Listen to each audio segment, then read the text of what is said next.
Sega.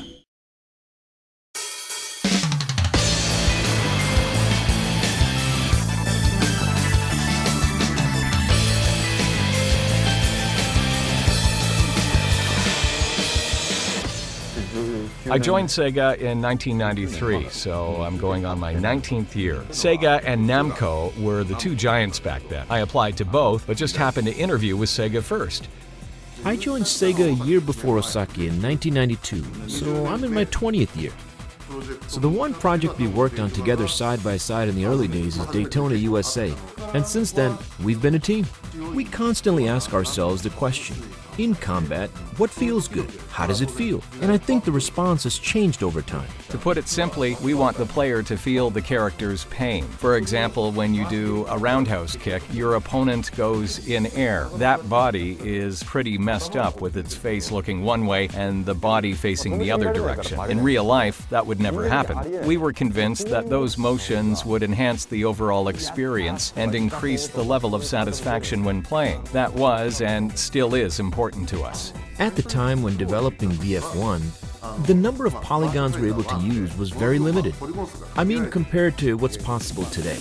The foundation was very poorly made. But our challenge was to create a realistic, human-like character and use the most amount of polygons ever used in a game at the time.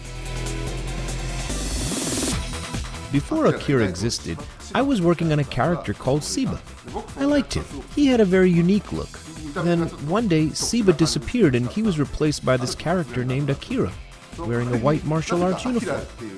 The only plausible explanation I can give is because Suzuki-san was really into Hakkayoku Ken at the time.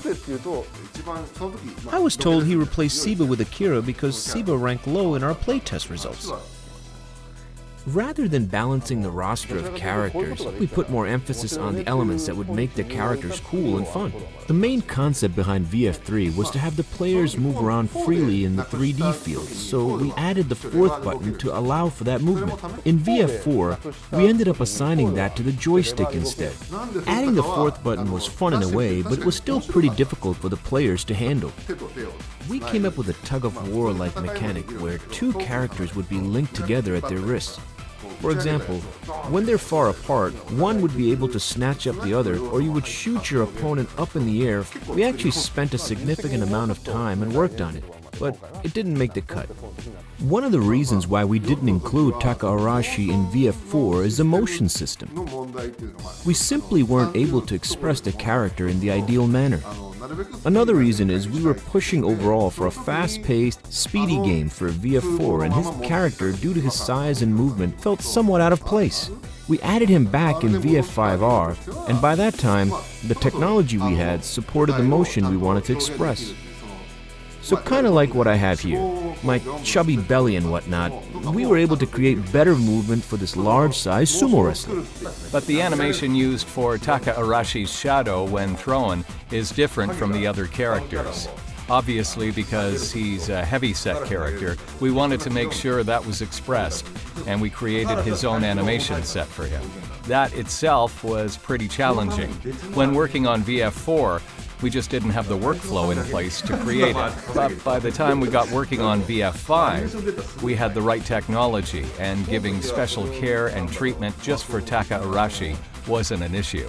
In VF4, we were capable of showing hard bodies, but not so much soft bodies. By VF5, we made a significant amount of progress, which allowed us to freely create soft bodies. Right, like the CG we're used to seeing today.